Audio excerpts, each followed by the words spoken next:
আসসালামু আলাইকুম ভিউয়ার্স, আমি নাহিদা পেনি থেকে বলছি। আমি আজকে আপনাদের বেকারি স্টাইলে পাউন্ড কেক তৈরি করে দেখাবো। আর এই কেকটি আমি চুলায় তৈরি করেছি। তো চলুন দেখে নেওয়া যাক এর পুরো প্রস্তুত প্রণালী।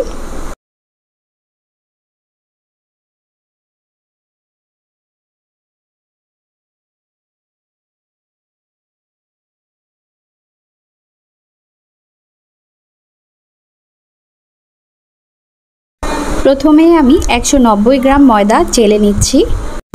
কেক তৈরির পূর্বে ময়দাটা চেলে নিলে এটা কেকটা অনেক ফ্লাফি হয়, আর ময়দার মধ্যে যে গুটি পেকে থাকে এটাও কিন্তু আর থাকে না। তো এভাবে করে আমি ময়দাগুলো চেলে নিচ্ছি। এখন আমি এখানে 1 টেবিল চামচ গুঁড়া দুধ দিয়ে দিচ্ছি। গুঁড়া দুধটা অপশনাল, এটা টেস্ট বাড়ানোর জন্য দিচ্ছি। আর বেকিং পাউডার দিচ্ছি 2 চা চামচ।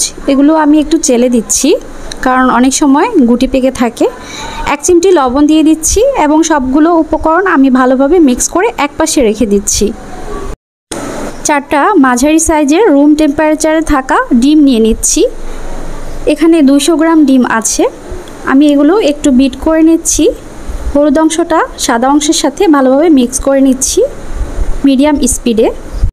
প্রথমে আমাদের কুসুমটা ডিমের সাথে ভালোভাবে মিক্স করে নিতে হবে। এরপরে আমি 200 গ্রাম চিনি দিয়ে দিচ্ছি। ডিমের সমপরিমাণ আমি চিনি ইউজ করছি।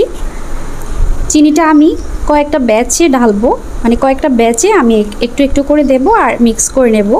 চিনিটা গলে যাওয়া পর্যন্ত আমাদের এই বিটটা করে যেতে হবে। চিনিটা যদি এই ডিমের সাথে ভালোভাবে না মিশে তাহলে কিন্তু কেকটা কোনোভাবেই পারফেক্ট হয় না। কেকটা ভেজা ভেজা থাকে, উপরে দেখা যায় ভেজা ভেজা হয়, নয়তো নিচে দলা বা গুটি পেকে থাকে, কেকটা ভালো হয় না।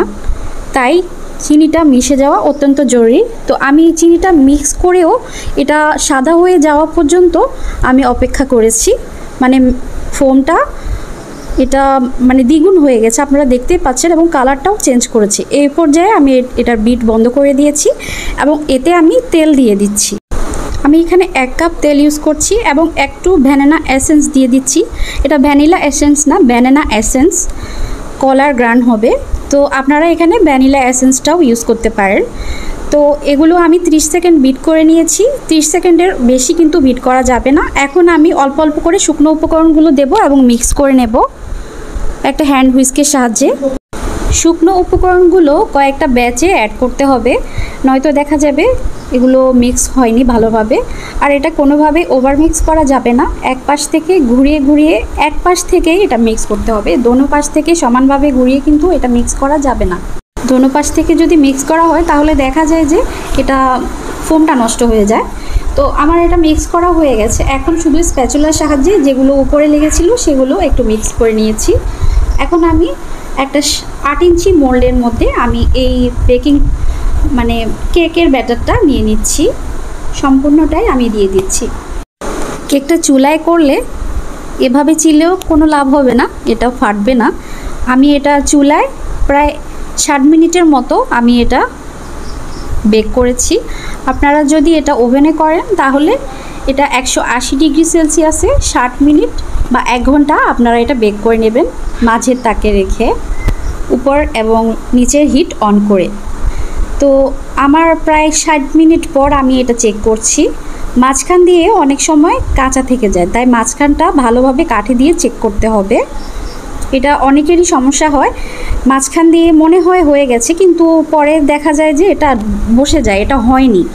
এটা মাঝখান দিয়ে চেক করতে হবে।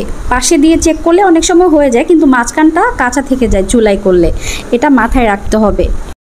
যাদের মাঝখানে কাঁচা থেকে যায় তারা মাঝখানটাতে ভালোভাবে কাঠি ঢুকিয়ে চেক করে নেবেন। যদি ক্লিন বের হয় তাহলে মনে করতে হবে এটা হয়ে গেছে।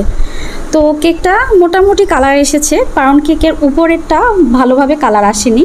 যাই হোক, চুলায় এরকমই হয়, এর থেকে বেশি কালার আজকে আনতে পারলাম না। তো কেকটা কেমন হয়েছে আপনারা কিন্তু দেখেই বুঝতে পারছেন। আর খেতেও আলহামদুলিল্লাহ অনেক অনেক মজা হয়েছে। আপনারা বাসায় এই রেসিপিতে একবার ট্রাই করবেন, চুলাতেও আপনার এই কেকটা পারফেক্ট হবে। আজকে তাহলে এখানে বিদায় নিচ্ছি। আল্লাহ হাফেজ।